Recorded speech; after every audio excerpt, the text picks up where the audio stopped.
Docteur Daniel Guggenheim, bonjour, Boker Tov. Bonjour. Merci d'être venu aujourd'hui. On n'était pas mercredi, mais jeudi. On a eu un petit empêchement hier.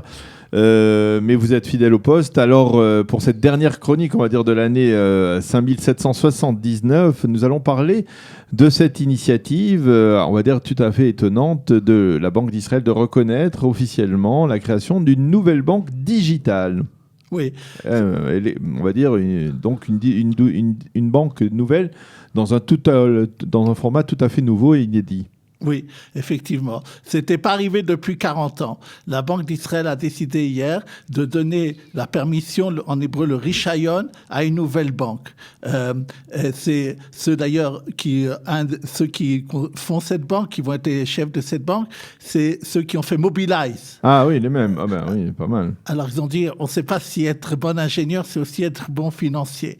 Elle a comme caractéristique qu'elle sera, comme vous avez dit, que digital. Pas comme des banques maintenant qui sont un parti digital et qui ont des services complètement Internet et encore des succursales. Depuis le début, ça ne sera que par Internet. Alors, et qu'est-ce que ça peut impliquer pour les contribuables, pour ceux qui veulent être les clients de cette banque ? Exactement. D'abord, c'est dans un an et demi, parce qu'il faut mettre le système informatique.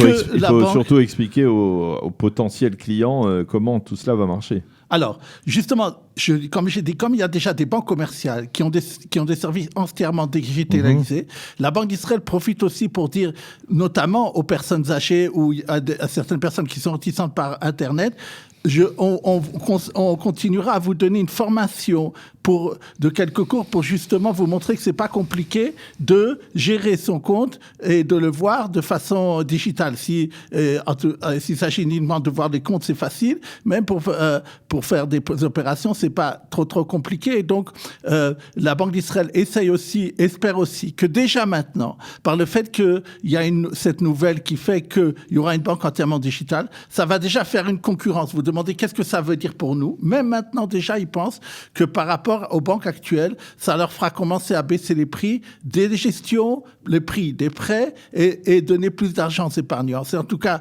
la volonté de la Banque d'Israël. J'ai entendu hier Chevat Bar, celle qui est chargée à la Banque d'Israël de surveiller cette nouvelle banque. Elle a dit c'était ça aussi pour que déjà dès maintenant, vous sentiez le fait que il y aura une banque digitale et ça va, et elle espère pour tous ceux qui, comme nous, utilisent les services bancaires, seront déjà maintenant plus contents de ce qu'ils ont.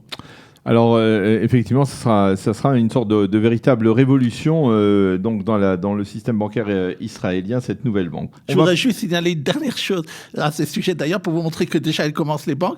Il y a une des banques, je ne sais pas s'il faut donner les noms, qui a fait une application que maintenant, grâce à cette application, on peut acheter pour 50 shekels, à partir de 50 shekels, des grandes entreprises en Amérique comme Facebook et des choses comme ça. Ils ont fait une application. Maintenant, c'est dans la presse, ils ont parlé de ça.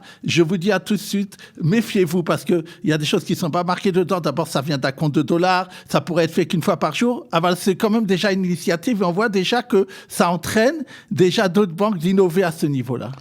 Alors, c'est très bien. D'une certaine manière, la concurrence, si elle peut être améliorée par la présence de cette nouvelle banque digitale, eh bien, ça ne peut que profiter aux contribuables. Hein. Alors, on va parler de Rosh Hashanah et en particulier du fabuleux marché de vente du miel en Israël et même des grenades en Israël. Alors, fruit traditionnel de Rosh Hashanah, la grenade et le miel, bien entendu. Un pays où coule le miel, c'est normal que l'on en commercialise beaucoup. Ça vaut combien ce marché du miel et de la grenade en Israël ? Oui, c'est juste avant Rosh Hashanah, la presse financière et économique aime parler de ce sujet-là. D'abord, vous savez que la grenade et le jus de grenade a des propriétés très bonnes pour la santé. On dit que ça fait baisser beaucoup la pression du sang. Oui. Vous voyez, je devrais prendre du jus de grenade avant de faire l'émission. Oui, non. Non, vous débrouillez bien même ça. Merci beaucoup. Et on dit que ça a énormément de propriétés. Donc, c'est bien que Israël est un très grand exportateur de grenades. L'année dernière, ils ont parlé des chiffres de 2018, 22 millions de dollars, c'est énorme. Et l'exportation des grenades a augmenté de 20% dans les 10 dernières années, ce qui est très bien. Au point de vue du miel, ce qui a précisé, très intéressant, les Israéliens en un an consomment 4,5 tonnes de miel, tous les Israéliens. Donc, Au total, pendant toute l'année. Une grande partie, j'ai vu même les chiffres et j'étais étonné, 40% au moment de Rosh Hashanah. Donc c'est normal qu'on en parle. Et maintenant, qu'est-ce qui se passe? C'est un marché qui est assez concentré. Il y a 500 personnes qui ont des ruches à l'heure actuelle, dont 100 qui font 80% vous connaissez sûrement des noms comme Yad Mordechai et Meir Krefer. Et ils ont parlé d'ailleurs du miel et de la sécurité, parce qu'on a souvent malheureusement parlé ici qu'il y a eu des attaques sur Gaza, et Yad Mordechai n'est pas loin de là. Et alors ils ont dit, elle est un peu, elle arrive quand même, malgré les problèmes sécuritaires, à approvisionner le marché, comme vous voyez. Le kilo de miel en Israël vaut à peu près 40 shekels. C'est les prix en général qu'on dit. Il y a des fois faites attention s'il y a pas des fois c'est pas vrai du vrai miel, mais le bon miel. Et une dernière initiative très intéressante qui a été faite, c'est que maintenant ils ont permis de mettre des ruches sur ce qu'on appelle des préins privés. Avant il fallait celle qui surveille le miel, ça s'appelle Moatzat Advash. Avant elle était très dur pour là-dessus. Elle a étendu le fait de pouvoir plus facilement mettre des ruches. On verra ce que ça va donner l'année prochaine sur le marché du miel.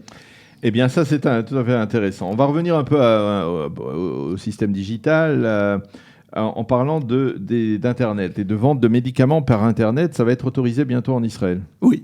Le ministère de la Santé a donné son accord.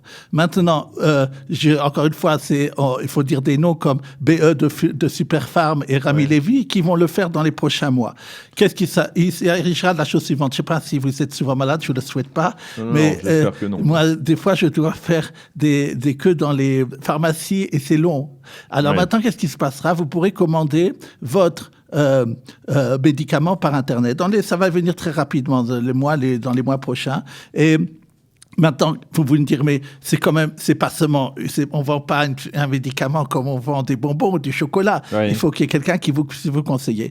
Alors, ceux qui vendront par Internet seront obligés de permettre aux gens de pouvoir se conseiller avec le pharmacien avec qui cette entreprise va travailler. Mais comment on peut commercialiser, par exemple, des produits sous ordonnance?